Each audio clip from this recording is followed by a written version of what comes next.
जब आप इस बात को समझ जाते हैं कि समय का प्रवाह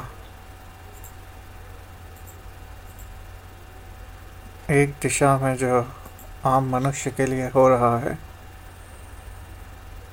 आप उससे परे हैं। अर्थात आप फोर्थ डायमेंशन को उस तरीके से नहीं अनुभव करते जिस तरीके से आम मनुष्य करता है। तो उसके पश्चात आप जिस रूप में समय को देखते हैं वो बदल जाता है। इस बात को मैं अगर दूसरी तरह से रखूं तो आपको भविष्य और भूत का जो समय है वो एक समान लगने लगता है। जो कल होने वाला है और जो कल हुआ है, आपके लिए वो एक समान हो जाता है। यदि आप किसी आम मनुष्य को ये बात कहे तो वो ये सोचेगा कि अगर मुझे पता है कि कल कुछ बुरा होने वाला है तो क्या मैं उसे बदल सकता हूँ?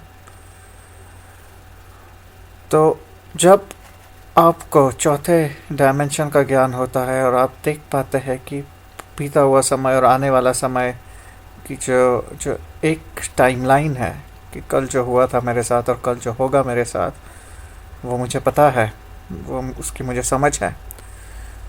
तो इसके साथ आपको शीघ्र ही कुछ समय के पश्चात, जिसे हम कहते हैं मल्टीवर्स, अर्थात हर समय पर जो आप निर्णय लेंगे उसके कारण जो आपका भविष्य बदलेगा और उस बदले हुए भविष्य में जो आउटकम होंगे, जो उनके परिणाम होंगे, आप उनका भी ज्ञान ले लेते हैं, जिसे हम पांचवा डायमेंशन कहेंगे। अगर आपको ये समझ में आ जाए कि समय में पीछे जाके आप किसी घटना को अगर बदलते हैं तो उसके द्वारा आप एक दूसरी टाइमलाइन में चले जाएंगे। ये एक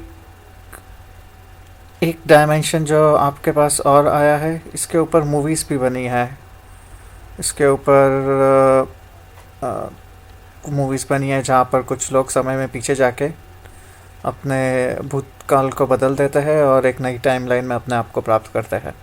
ये एक और डायमेंशन में आपके पास खेलने की शक्ति जो है वो आती है। इसके विपरीत अगर आप देखें तो जो पांचवा डायमेंशन है उसमें आपको ये समझ में आने लग जाता है कि आप भूत और भविष्य आपके लिए जो समान है, उसमें आप जाके अगर कोई भी एक घटना को परिवर्तित करते हैं तो उससे जो आपको फल मिलेगा वो फल समान है।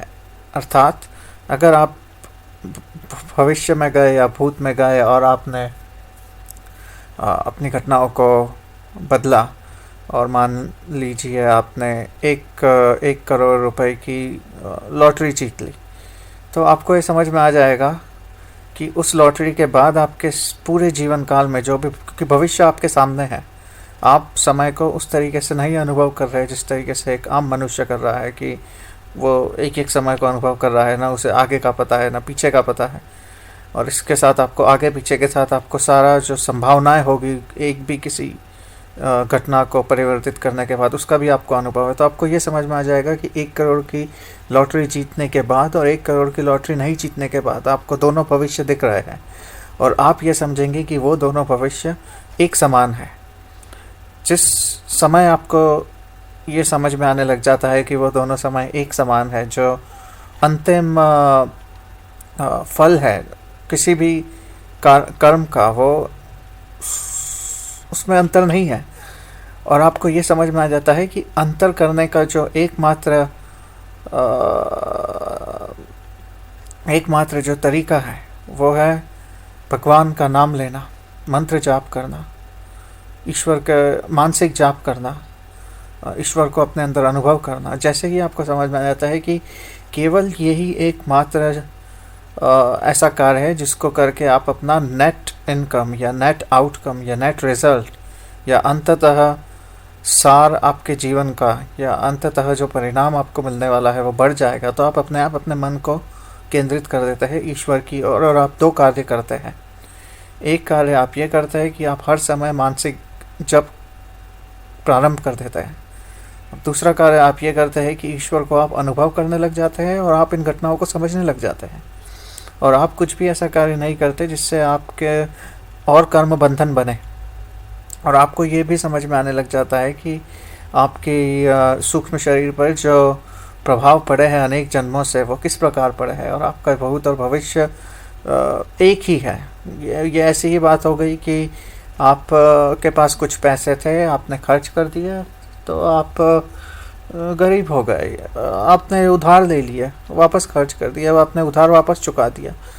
तो आपको समझ में आने लग जाता है कि इस चीज़ का कोई औचित्य नहीं। तो ये आपको 5 डायमेंशन खुले हैं। इसके बाद मैं आपसे बचे हुए डायमेंशन की भी बात करूँगा कि किस तरीके से आपको नया ज्ञान और नए अनुभव अर्थात आप किस तरीके से इन सब वस्तुओं को देखने लग जाते हैं।